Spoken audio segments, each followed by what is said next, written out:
Eu peço que você abra a sua Bíblia, no livro de Apocalipse, capítulo 18, verso 1. Está escrito: depois destas coisas, vi descer do céu outro anjo, que tinha grande autoridade, e a terra se iluminou com a sua glória. Amém? Por isso, queridos, que eu falei para vocês que estava arrepiado desde a hora da adoração infantil. Porque a irmã, fazendo chover aqueles pingos sobre as crianças, me fez pensar no momento em que Deus derramará chuva torrencial sobre a sua igreja. Imagine você, nossas crianças pequenas, que por ocasião do fim, serão as únicas que poderão pregar, porque a grande maioria das pessoas não poderão falar tudo o que querem. Vocês já estão percebendo isso acontecendo por aí, está tudo se afunilando muito, e você não pode dizer tudo o que quer. Mas chegará um tempo em que você realmente será proibido de falar, e as crianças se levantarão, não haverá lei sobre elas, pelo contrário, elas estarão protegidas por lei e poderão falar, cheias do Espírito Santo, se posicionando à frente das igrejas como se fossem adultos, argumentando de forma bíblica e poderosa, de forma que as pessoas na igreja se sentirão profundamente tocadas pela fala de uma criança. Meus queridos, quando eu leio o texto de Apocalipse, que fala da terra iluminada com a glória de Deus, isso me enche o coração, me traz muito ânimo, porque me parece que esta promessa de Deus aqui em Apocalipse é aquela promessa que deve encher o nosso coração de esperança, porque nós já estamos ouvindo muitas e muitas vezes que nós somos a última igreja da profecia, mas que tem uma característica que ninguém gosta de vivenciar. Somos aquela igreja morna, que não é fria e não é quente.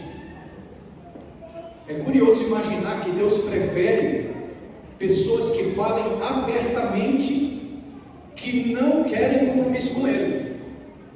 Ele prefere essas pessoas do que aquelas que professam compromisso com Ele, mas que na vida, na realidade, não tem compromisso com Ele. Sempre que nós lemos Apocalipse 18, verso 1, nós atribuímos esse evento da terra sendo iluminada com a glória de Deus aos últimos dias. E qual é o conceito que normalmente a gente tem de últimos dias? Normalmente, quando falamos de últimos dias, queridos, somos tentados a imaginar que Deus vai levantar uma igreja somente lá no final, faltando realmente alguns dias para a sua vinda. Mas essa expressão últimos dias, eu queria rapidamente fazer um breve estudo com vocês a esse respeito. Essa expressão últimos dias, biblicamente não se refere apenas àqueles últimos meses ou semanas antes da volta de Jesus, não. Em Atos 2, verso 14 a 18, Pedro está ali explicando para aquelas pessoas que contemplavam os apóstolos falando em outras línguas, pregando o Evangelho, cheios do Espírito Santo, de forma sobrenatural, e as pessoas estão ali admiradas, dizendo: estão bêbados, embriagados, como estão falando em outras línguas.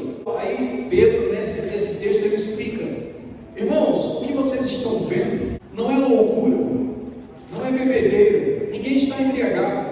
O que está acontecendo aqui é o que o profeta Joel profetizou para os últimos dias. Observe, o profeta Joel profetizou para os últimos dias, porque disse Joel que nos últimos dias o Espírito de Deus seria derramado sobre toda a carne. Filhos e filhas profetizariam, crianças profetizariam, jovens, velhos, todos seriam usados pelo poder do Espírito Santo. Muito bem, amados. Pedro falou com muita clareza de que no conceito dele, ele já estava vivendo os últimos dias. E como é que isso é possível? Pois desde quando ele declarou essas palavras, já se vão quase 2000 anos.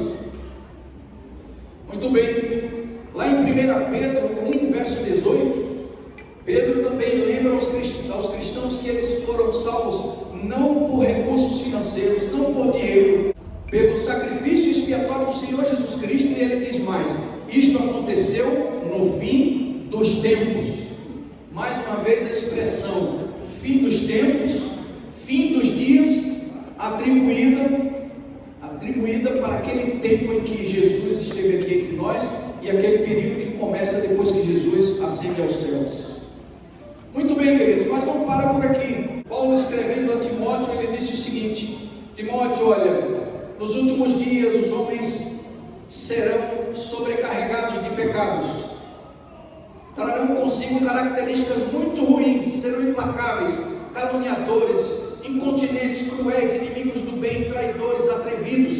Aí você olha para isso e diz assim: nossa, é isso que a gente está vivendo, nós estamos nos últimos dias. Só que Paulo falava a respeito do seu tempo. É tanto que depois ele diz a Timóteo assim: destes tais não te aproximes, afasta-te destes idólatras, caluniadores, concupiscentes. Se você analisar o que o profeta Isaías escreveu para anunciar a vinda do Messias, você vai perceber isso também. Isaías está dizendo assim: nos primeiros tempos estávamos em trevas, mas nos últimos tempos se manifestará a luz. Aí você conhece aquele texto clássico: porque o menino nos nasceu, um filho se nos deu, e o principado está sobre os seus ombros, e se chamará o seu nome maravilhoso, conselheiro, Deus forte, Pai da eternidade, príncipe da paz. No aumento deste principado e da paz não haverá fim sobre o trono de Davi e no seu reino, para afirmar e fortificar com juízo e com justiça, desde agora e para sempre. O zelo do Senhor dos Exércitos fará isso.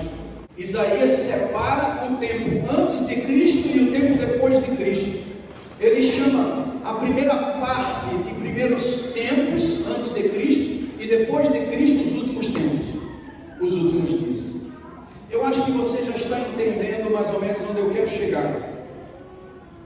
Jesus foi o divisor do tempo. Passaram-se 4.000 anos e a Bíblia profetizou a vinda do Senhor Jesus Cristo através dos profetas como Isaías. O próprio Jesus, ao falar da sua vinda e da sua manifestação na primeira vinda, ele disse: é chegado o reino dos céus. Então está claro para mim, e eu creio que para você também. Desde que Jesus veio a este mundo, ele inaugurou um tempo que nós podemos chamar sem medo de os últimos dias ou os últimos tempos. É a última parte desses 6.000 anos que o Espírito de Profecia aponta como um período em que o pecado reinaria no mundo. 4.000 anos se passaram e agora restam-nos 2.000 anos, o que significa a última parte do tempo. Em outras palavras, os últimos dias ou os últimos tempos. Muito bem, amados. João também anunciando aqueles que liam as suas cartas, ele disse assim: filhinhos, já é a última hora. E ele fala de uma coisa que a gente só projeta para o futuro, porque virão muitos anticristos, e esses anticristos já estão no meio de vocês, desde agora. Por isso conhecemos que já é a última hora. Ora, quanto tempo João disse isso? Há quase 2.000 anos atrás. Muito bem, os apóstolos, os profetas entendiam bem a divisão do tempo. Depois que Jesus vem a esse mundo, ele inaugura uma nova fase profética, que nós podemos chamar de fim dos tempos. Mas aí você pode dizer assim: será que isso não é um pouco desanimador? Porque se o fim dos tempos começou lá em Jesus, até agora não acabou, pode ser que a gente ainda passe muito tempo aqui, porque o fim dos tempos não se trata de poucos dias, se trata da última parte do tempo. Depois de Cristo, meus queridos irmãos, aconteceram muitos avivamentos. Quando a gente fala de avivamento, a gente imagina também a chuva serôdia, como hoje foi ensinado. Quando a gente fala de avivamento, a gente acredita num grande movimento do Espírito Santo nos últimos dias que vai anteceder a sua vinda. A vinda do Senhor Jesus. Porém, queridos, observe agora com essa visão atualizada dos últimos tempos. Depois que Jesus veio a esse mundo, houve muitos avivamentos. O primeiro inaugural foi o Pentecostes, onde Pedro disse: são os últimos dias. E Joel disse que nos últimos dias o Espírito viria sobre a igreja. Estamos vivendo os últimos dias. Começou a igreja a esperar a segunda vinda do Senhor Jesus desde aquele dia. Para os apóstolos poderia parecer uma promessa muito presente, porque Jesus estava ascendendo ao céu e dizendo: não se preocupem, para aquela geração, não vou deixar vocês sozinhos, eu vou enviar o Consolador para vocês e eu estarei com vocês até a consumação dos séculos. Mas ele também, anunciando o Espírito Santo, anunciando a sua segunda vinda, ele disse, permitiu que os anjos dissessem aos apóstolos: esse mesmo Jesus que vocês estão vendo subir, descerá novamente. Para os apóstolos, era iminente a volta de Jesus. Eles estavam realmente vivendo os últimos dias. Mas e aí? Antes que Jesus viesse, o Espírito Santo precisaria se manifestar. E isso também aconteceu, porque lá no Pentecostes inaugurou-se a pregação do Evangelho com poder, sob a influência e sob o impulso do Espírito Santo. E Paulo declara, queridos irmãos, que o Evangelho naquela época foi pregado a todos os cantos do mundo. Paulo chegou a falar isso. Aí você pensa comigo: se o Evangelho foi pregado ao mundo inteiro, por que Jesus não voltou ali? Paulo, no momento em que ele diz assim: nós os vivos, os que ficarmos, ele também denota a intenção de que estaria vivo quando Jesus voltasse, por ocasião da ressurreição. Mas ele também diz assim: porém, nada disso acontecerá antes que venha a apostasia. Entendem agora? Era necessário que viesse a apostasia. Desde quando Cristo morreu e ressuscitou, vários avivamentos ocorreram entre os cristãos. Comecei falando para vocês do Pentecostes. Depois do Pentecostes, aconteceram outros avivamentos, alguns que talvez você nem considere avivamento, não tem problema, mas eu só quero que vocês marquem no tempo esses eventos. A Reforma Protestante, por exemplo, muitos não consideram avivamento, mas a maioria dos crentes consideram a Reforma Protestante como um avivamento, porque ela veio para mudar a forma como as pessoas adoravam a Deus. Através de Martinho Lutero e Calvino, a teologia daquela época foi mudada e as pessoas começavam a entender que Jesus era o único meio de salvação. Depois dele veio o avivamento metodista, liderado por John Wesley, junto com seu irmão Charles. O movimento metodista trouxe um fervor espiritual e uma renovação espiritual gigantesca naquela época. Aconteceu lá na Inglaterra e nos Estados Unidos. Depois veio um outro reavivamento chamado de o Segundo Grande Despertar. Esse segundo grande despertar foi caracterizado por um momento de avivamento religioso nos Estados Unidos e marcado por pregações fervorosas e um aumento gigantesco pelo interesse religioso. Percebam, em vários momentos da história, Deus permitiu que certos avivamentos começassem. Muito bem, um outro avivamento depois de Cristo, um chamado movimento de santidade, centrado na busca pela santificação pessoal e que influenciou várias denominações cristãs, incluindo metodistas e batistas. Depois veio uma renovação carismática, muito criticada por todos nós, a renovação carismática, que iniciou em 1960, trouxe uma ênfase na experiência do Espírito Santo, manifestações carismáticas e o uso de dons espirituais na igreja. Eu confesso, queridos, antes de continuar, que para mim é muito claro que Satanás iria investir de forma muito especial para que nós confundíssemos a manifestação do Espírito Santo. E todo tipo de avivamento, os verdadeiros e os falsos, começaram a acontecer simultaneamente. Isso trouxe muita confusão para a igreja. Satanás sabe disso. Satanás sabe que essa igreja aqui, Adventista do Sétimo Dia de Jericoacoara, só tem um jeito para ela, só tem uma salvação para ela.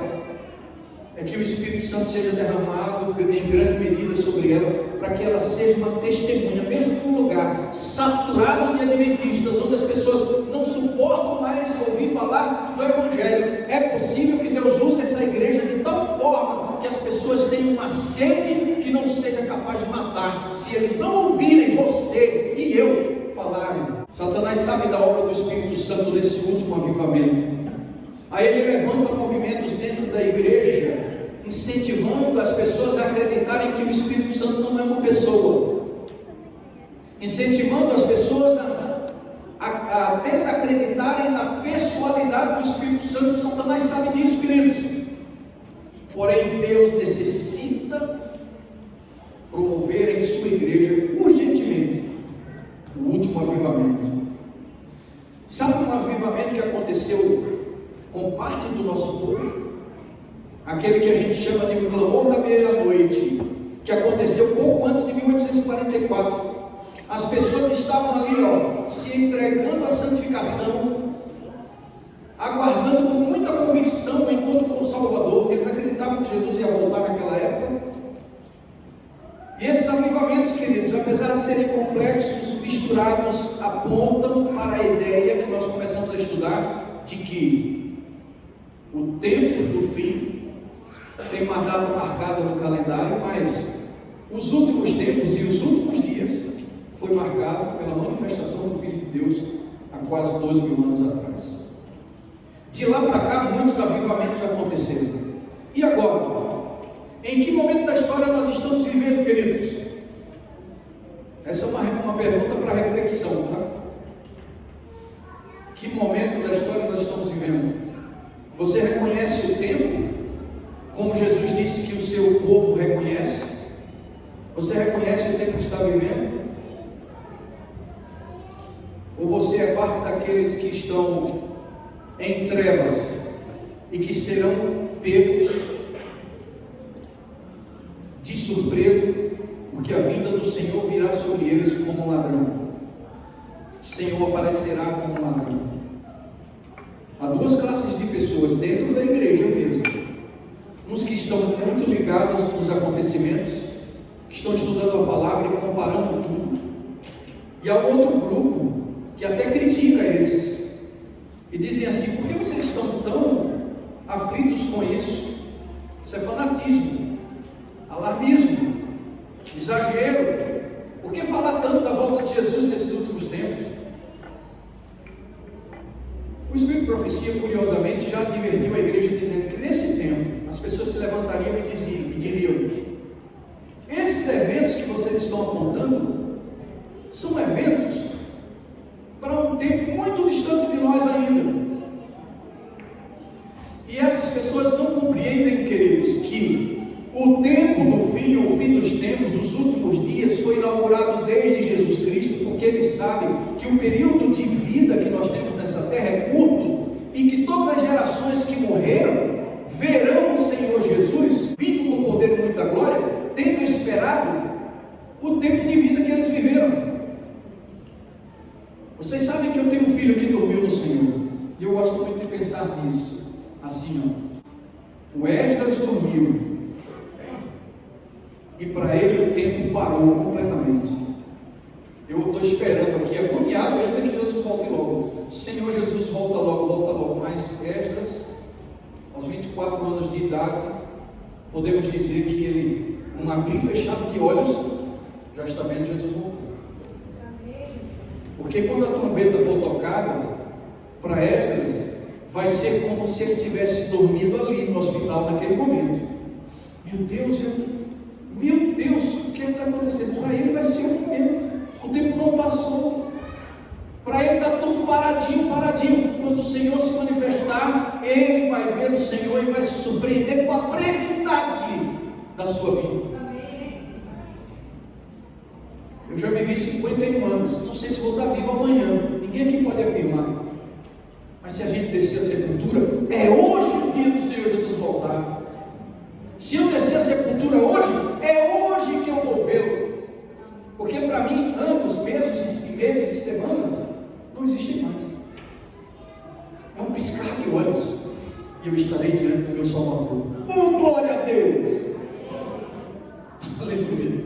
O que é que você pensa a respeito do tempo que você tem vivido? O que é que nos ajuda a crer, queridos, que o próximo avivamento será o último? O que é que nos ajuda a crer? Pensar sobre isso. O que isso tem a ver comigo e com você, e com essa geração sonolenta e essa igreja morna, prevista por João na ilha de Patmos? Eu quero ler para vocês na íntegra um texto de Ellen White. Ela diz assim: o reavivamento ainda é necessário. Certa vez ao meio-dia eu estava escrevendo sobre a obra que poderia ter sido realizada na última Assembleia da Associação Geral em 1901. Se os homens em posição de confiança houvessem seguido a vontade e o caminho de Deus, os que têm tido grande luz não têm andado na luz. A reunião se encerrou e não foi efetuada a mudança. Os homens não se humilharam diante do Senhor como deveriam ter feito, e não foi comunicado o Espírito Santo. Ela estava escrevendo isso sobre o que ela viu naquela reunião, tá? Aí ela diz assim: eu havia escrito até esse ponto quando perdi a consciência e parecia estar presenciando uma cena em Battle Creek. Estávamos reunidos no auditório do tabernáculo. Foi feita uma oração, cantado um hino, e houve outra oração. Fizeram-se fervorosas súplicas a Deus. A reunião foi assinalada pela presença do Espírito Santo. Ninguém parecia ser tão orgulhoso que não pudesse fazer sincera confissão. E os que tomaram a dianteira nessa obra foram os que tinham influência, mas antes não tiveram coragem para confessar os seus pecados. Houve tal regozijo como nunca antes se ouvira no tabernáculo. Então despertei do meu estado de inconsciência e durante algum tempo não consegui lembrar-me de onde eu estava. Ainda tinha a caneta na mão. Observa isso, queridos. Ainda tinha a caneta na mão. Foram-me então proferidas as palavras: isto poderia haver acontecido. O Senhor esperava realizar tudo isso pelo seu povo. Todo o céu esperava para ser benigno. Pensei onde poderíamos nos encontrar se houvesse sido efetuada uma obra cabal na última Assembleia Geral, que aconteceu em 1901. Sabe o que Ellen White está dizendo aqui? Poderia ter havido em nossa igreja um outro reavivamento. Um reavivamento que provavelmente teria impulsionado a igreja para hoje estar numa situação ainda mais favorável. Podemos dizer que ela está deixando claro aqui que se a voz de Deus fosse ouvida, se os líderes da igreja tivessem se humilhado naquela assembleia e buscado ao Senhor, a nossa igreja hoje seria mais poderosa, influente, com maior capacidade de impactar o mundo. E todas as vezes que eu leio esse texto, me dá uma tristeza, porque eu penso: meu Deus, era oportunidade e não aconteceu. Mas eu vim aqui hoje, meu querido irmão, minha querida irmã, para dizer para você uma coisa: o sonho de Deus não acabou. Amém? O sonho de Deus não acabou. Pois assim como não haverá mais nenhuma profecia de tempo, a última foi a de Daniel, os 1300 anos. Como não haverá mais nenhuma profecia de tempo, além da que revelou o início do período profético, 1844, o início do juízo, não tem mais profecia de tempo. Assim também como não haverá mais outra igreja além da Laodiceia, porque elas também representam períodos proféticos, não haverá mais nenhuma igreja além da Laodiceia. E é curioso que a todas as igrejas do tempo, a testemunha verdadeira advertia: eis que venho sem demora, eis que cedo venho, eis que estou vindo, guarda o que tens, para que você não seja surpreendido com a minha chegada. Estou vindo, não vai demorar, mas quando chega para Laodiceia, o que é que ele diz? Eu estou às portas. Louvado seja o nome do Senhor. Somos a última igreja. A última igreja. Não há também nenhum outro reino a se levantar daquela estátua vista por Daniel, ou interpretada por Daniel, que foi vista pelo rei Nabucodonosor. Não existe outro reino. Estamos numa fase que é posterior aos últimos reinos desta terra. Estamos realmente no fim. É possível que não haja outro avivamento, queridos, além daquele que foi predito por João em Apocalipse 18, verso 1, que nós lemos no início da mensagem. É possível que não haja mais nenhum outro avivamento, porque o próximo avivamento está coadunado com a última igreja, os últimos reinos, as últimas profecias. E quando Deus levantar um povo para declarar uma mensagem diferente de tudo que nós estamos acostumados a ouvir, por que é diferente de tudo? Não é uma nova doutrina. Quando eu estava sentado a ler, eu me emocionei um pouco, porque eu pensei justamente nisso que eu vou falar agora. Não vai mais se tratar de eloquência, da sua capacidade de falar, do seu nível, se você tem mestrado, doutorado, não vai ter mais a ver com isso. Não vai importar se tiverem pastores que a gente sabe, né, está profetizado, que não querem mais dar o sonido certo da trombeta. Deus vai levantar pessoas simples, como Ele fez quando esteve aqui a primeira vez, pescadores, homens simples, mulheres simples, serão levantadas. E sabe qual é o evangelho que você jamais ouviu sendo pregado? É o evangelho que será pregado sobre a influência e o poder incomensurável do Espírito Santo. Porque eu lembro de uma história em um livro que li a respeito de um avivamento que ocorreu alguns anos atrás, de um certo homem que pregava na igreja com óculos fundo de garrafa, lendo o texto na Bíblia e andando de um lado para o outro. Ele não tinha muita oratória, lia com dificuldade, mas enquanto ele fazia isso, o Espírito Santo estava tão com ele estava tão cheio, que a igreja toda estava com o coração inflamado de angústia e agonia, sentindo profunda convicção do pecado. É como se o Espírito Santo estivesse passando e levando as pessoas a compreenderem a sua genuína situação. Porque, queridos, esse é o grande problema, é não reconhecermos a nossa genuína situação. E nós vamos chegar nessa última parte para falarmos um pouco sobre isso. O Espírito Santo está terminando sua obra de convencer as pessoas de seus pecados. Estamos em tempo de juízo, desde 1844. O que acontecia no tempo de juízo? Confissão de pecado, abandono do pecado, exame de coração, arrependimento, busca por uma vida consagrada. Era isso que acontecia lá no Yom Kippur. Era isso que acontecia no dia da expiação em Israel. E nós estamos num dia escatológico da expiação desde 1844. Qual a postura que Deus espera que a igreja tenha nesse período? Confissão, arrependimento, exame de coração, mudança de vida. Quando isso não acontecia lá no Yom Kippur, as pessoas eram mortas. Sabe o que isso significa? Que era uma mensagem de vida ou morte. Vida ou morte.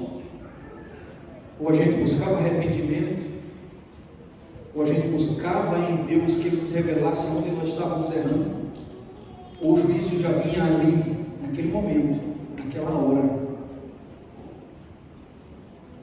Era o único ritual entre o povo de Israel que exigia a morte do pecador, se ele não afligisse a sua alma, se ele não buscasse ao Senhor como ele nunca fez. Era um dia no ano em que eles precisavam fazer isso com todas as suas forças. Nós estamos vivendo esse dia escatológico. Por isso, meu irmão, que eu e você precisamos pautar tudo o que a gente faz nessa vida com base na ideia que estamos precisamente diante do dia do Senhor, que é tempo de juízo, que é tempo de transformação. Ellen White viu o seguinte: próximo está o fim de todas as coisas, baseado em Apocalipse 18, verso 1, ela disse: próximo está o fim de todas as coisas. Deus está impressionando toda a mente suscetível a receber as impressões do Espírito Santo. Presta atenção nisso, queridos. Ele está enviando mensageiros que possam dar advertência em cada localidade. Deus está provando a dedicação das suas igrejas e a sua disposição em se submeter à obediência. O conhecimento precisa ser aumentado. Os mensageiros do céu devem ser vistos correndo de uma parte para outra, buscando por todos os meios possíveis advertir o povo dos juízos vindouros e apresentar as boas novas de salvação por meio do Senhor Jesus Cristo. A norma da justiça deve ser exaltada. A norma da justiça deve ser exaltada. Você é santo, meu irmão? Seja mais santo. Você tem consagrado algumas coisas na sua casa, na sua vida, no seu corpo? Consagre mais coisas. Entregue mais coisas ao Senhor. Busque cada vez mais a santificação que está escrito: sem ela ninguém verá a Deus. Essa mensagem se encerrará com poder e muita força, muito maiores do que o clamor da meia-noite, que aconteceu antes de 1844. Servos de Deus dotados de poder do alto, com o rosto iluminado e resplandecendo com santa consagração, saíram para proclamar a mensagem provinda do céu, viu Ellen White. Muitos estavam louvando a Deus. Os enfermos, queridos, eram curados, aleluia. Outros milagres eram realizados. Viu-se um espírito de intercessão, tal como nunca se manifestou antes, desde o dia de Pentecostes. Via-se centenas e milhares visitando as famílias, abrindo perante eles a palavra de Deus. Os corações eram convencidos pelo quê? Pelo poder do Espírito Santo, e manifestava-se um espírito de genuína conversão. Portas se abriam por toda parte para a proclamação da verdade. O mundo parecia iluminado pela influência celestial. Louvado seja o nome do Senhor. Você realmente deseja que Jesus volte, meu irmão? Você deseja? Pois ele não virá antes do último avivamento. Ele não virá antes do último avivamento. E tem uma coisa triste, e agora eu vou para o final dessa mensagem. Tem muita gente desejando o grande dia do Senhor em sua vida, mas esse desejo será para a sua própria destruição. Como assim, você me pergunta? São pessoas que não estão abertas ao apelo do Espírito, que está preparando a igreja para o último avivamento. São cristãos que seguem com as suas vidas, achando que os rituais, a adoração a Deus no sábado, o ajuntamento solene, tem poder para salvá-los. São pessoas que não estão abertas ao apelo do Espírito Santo, estão voluntariamente vivendo sem discernimento, não estão buscando discernimento, e acreditam que uma religiosidade fria e formal seja garantia de que eles estarão no céu. A esses Deus envia a mensagem de Amós. E aí eu queria que você abrisse agora a sua Bíblia, para a gente terminar. Amós 5, verso 18. A estes Deus envia uma mensagem. Amós 5, verso 18.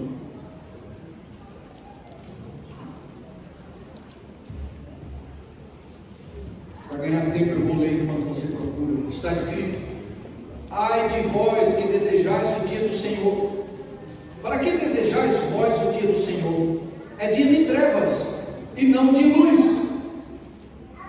Amós está dizendo para uma parte do povo de Deus que eles não deviam desejar a manifestação do Senhor.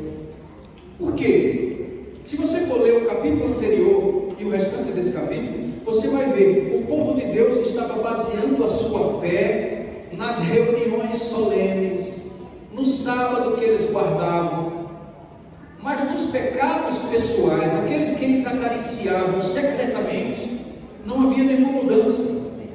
Eles queriam comprar o favor de Deus, oferecendo sacrifícios, indo à igreja, parecendo cristãos. E eles diziam assim: por que nós jejuamos, fazemos tudo que precisa ser feito, e o Senhor não diz nem coisa boa nem coisa ruim, o Senhor não fala com a gente, parece que Ele está distante da gente. Aí chega Amós, orientado por Deus, e ele diz assim: por que vocês estão desejando o dia do Senhor? Para uns a vinda do Senhor vai ser uma imensa alegria, para outros vai ser um dia de frustração, irmãos. Por que frustração? Essa é a palavra, tá? Frustração. Por quê? Eles querem que Jesus volte. E quando Jesus voltar, não vai nem sequer olhar para eles. Eles vão achar aquilo estranho. E vão dizer: Senhor, estivemos na igreja, expulsamos demônios, realizamos curas, demos esmolas. O que é que está acontecendo? Que coisa terrível isso.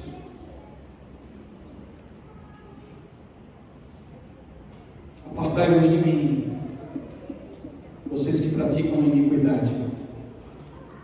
Ora, eles tinham a ideia de que estava tudo certo, porque eles davam suas ofertas, devolviam seus dízimos, iam à igreja aos sábados, mas eles não abriam mão dos pecados acariciados.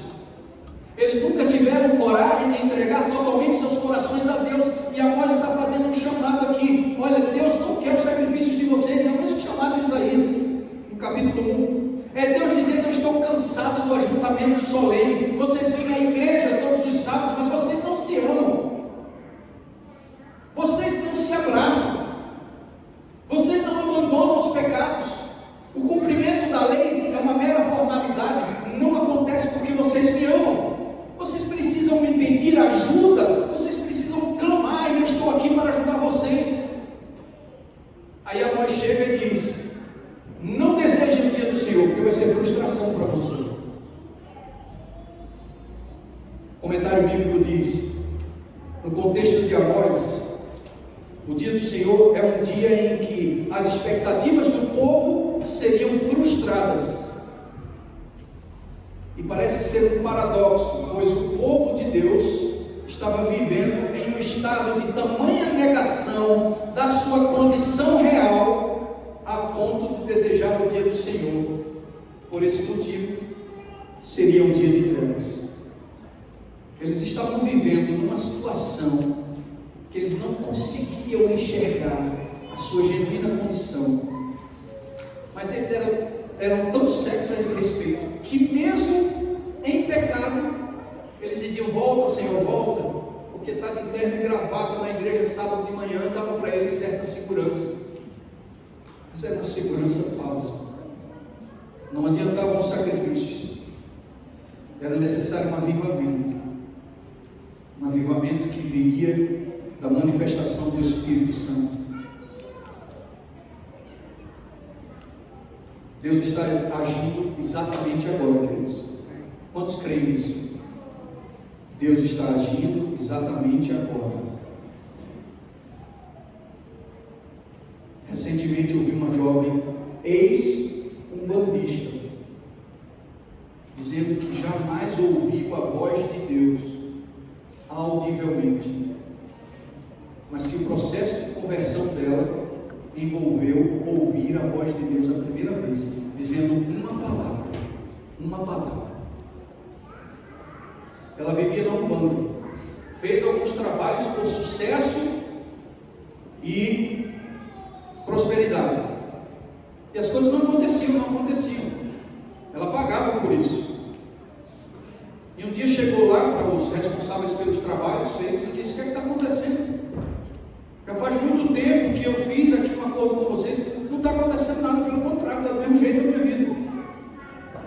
Aí alguém lá da Umbanda disse assim para ela: tem um problema, a gente está tentando descobrir o que é, mas em meio às nossas pesquisas aqui com os espíritos, é como se eles estivessem dizendo para a gente: a mãe dela ora por ela, não adianta, a mãe dela está orando por ela. Aquela moça disse que não se sentiu tocada por isso, ficou mais revoltada com Deus. Voltou para casa, disse para Deus assim: Eu já declarei o que eu quero para a minha vida. Não aceito que minha mãe ore por mim. Não quero que o Senhor interfira na minha vida. Então, se é que o Senhor está me ouvindo aí, eu acho difícil até que o Senhor esteja me ouvindo. Eu quero te dizer uma coisa: saia da minha vida e deixe eu seguir o meu rumo. Aí ela disse que ouviu pela primeira vez na vida dela uma voz altiva, uma palavra. Sabe qual foi a palavra? Não. E ela disse que aquele não parecia um trovão. Disse que se arrepiou completamente. Disse: tem alguma coisa. Se Deus que a minha mãe conhece existe, porque eu ouvi a voz dele dizendo para mim: não. E sabe o que esse não estava dizendo? Eu não desisto de você. Não vou abrir mão de você. Não vou deixar você ir. Deus está agindo aqui e agora, meu irmão. Eu creio, porque essas histórias estão se repetindo ao redor do mundo. E você e eu precisamos saber o que está acontecendo. Meu Deus, eu fico encantado todas as vezes que estamos assistindo jornal. Minha esposa olha as notícias e diz, com os olhos em lágrimas, quase sempre: meu Deus, por que as pessoas não estão vendo? Estamos às portas. Uma pessoa nos escreveu pela internet: é muito sério o que eu vou falar aqui, disse ela. Estou me convertendo há alguns meses e buscando aprender cada vez mais. Eu tenho uma filha de 36 anos. Ela nunca foi batizada, nunca frequentou nenhuma igreja, mas ela tem visto a minha conversão. E há um mês atrás, ela me ligou emocionada e disse que Deus falou com ela em sonho e disse: olha a voz de Deus, agora é o momento de orar e jejuar e anunciar para as pessoas que esse tempo chegou. Jejuar e orar. O que significa, irmãos, que nós estudamos hoje? Tempo de juízo, consagração, busca, arrependimento. Ela ouviu a voz de Deus em sonho dizendo: chegou a hora de jejuar e orar, anuncie isso para os outros. Aí ela continua: minha filha está impressionada com esse sonho até hoje, e ela fala que vai largar tudo para seguir a Jesus, e ela quer se batizar, porque ela não tem dúvida que foi o Santo de Israel que falou com ela. Deus está agindo aqui e agora, e a qualquer momento o Espírito de Deus será derramado sobre essa igreja. Esse cenário vai ser muito bonito para uns e triste para outros, porque o Espírito de Profecia diz que quando isso acontecer, nós sairemos pela porta da igreja. Imagine se acontecesse isso aqui hoje.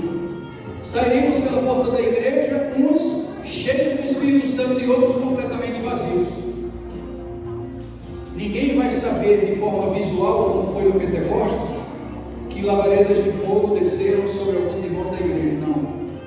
Essa vai ser uma experiência pessoal, individual e intransferível. É sua, meu irmão. É sua, minha irmã. Você não acha que precisa dedicar mais tempo à busca pela presença do Senhor? Essa busca que será consolidada pela concessão da plenitude do Espírito? Aquilo que o Espírito de Profecia chama de o refrigério da presença de Deus. Precisamos falar sobre isso, sonhar com isso, pautar a nossa vida baseados nesta promessa. E será que eu tenho noção realmente do que está acontecendo? Senhor, será que esse trem vai passar e eu vou ficar olhando ele indo embora e dizendo: como ninguém me avisou? Convido você a abrir seus olhos para a maior de todas as manifestações que esse mundo já viu. O derramamento da chuva serôdia, o último avivamento da igreja, que está aqui, diante da gente. Já parou para imaginar? Henrique de repente sai de casa, não diz nada aos pais: menino, onde você está? Até Jesus fez isso, viu? Deixou Maria assim. Aí vai para a praça, que tem senta num banquinho lá sozinho, e um monte de gente começa a vir, do nada. Eles estão conversando. Por que você está aqui? Eles dirão uns para os outros: eu tive um sonho estranho, de que exatamente a essa hora, nesta praça, iria ter uma criança falando alguma coisa que eu precisaria ouvir. Você teve esse sonho? Sim, eu também tive. E pessoas começam a se juntar. De repente tem uma grande multidão ali. Aí a criança abre a boca. Parece que ela está com um microfone cheio de potência. Quando o Espírito Santo atua é assim. Se você não sabe, a enciclopédia Bassa Mirador, a enciclopédia muito conhecida. Se você procurar lá, a maior oradora de todos os tempos, sabe o que é o nome que está lá? Ellen White. Sabem por que a enciclopédia colocou Ellen White lá como a maior oradora de todos os tempos? Porque diz que quando ela abria a boca para falar, ela podia ser ouvida a 1,5 km de distância. Isso não é livro da igreja, não. A 1,5 km de distância. Por que isso acontecia? Espírito Santo. Agora imagine essa cena: uma criança pregando para milhares. Imagina alguém que saiu da sua casa agora e chegou depois de 1 hora, e você pergunta: onde você esteve? Eu não sei como, mas eu estava no Japão. Estava no Japão. O Espírito Santo me levou para pregar lá. Mas como você falou? Ele me batizou com o Espírito Santo de línguas estrangeiras. E eu preguei o Evangelho para uma multidão que estava me esperando no Japão. Parece muito difícil de acreditar, né? Mas a Bíblia diz, e o próprio Jesus falou, que através do poder do Espírito Santo, todo o seu povo faria obras maiores do que as que ele fez. Aí eu te pergunto: se a sombra de Pedro curava, se os objetos de Paulo, pessoais, expulsavam demônios, o que Deus tem aguardado para o seu povo, tem guardado para o seu povo nesses últimos dias? Isso não é para a gente olhar e dizer: nossa, quanto poder eu vou ter, está fora, está cortado. Isso é para a gente olhar e dizer: meu Deus, quanto poder o Senhor tem. Deus, há pessoas tão pequenas e tão fracas de fazer uma obra tão gigantesca como essa que se avizinha, está bem perto da gente vivenciar.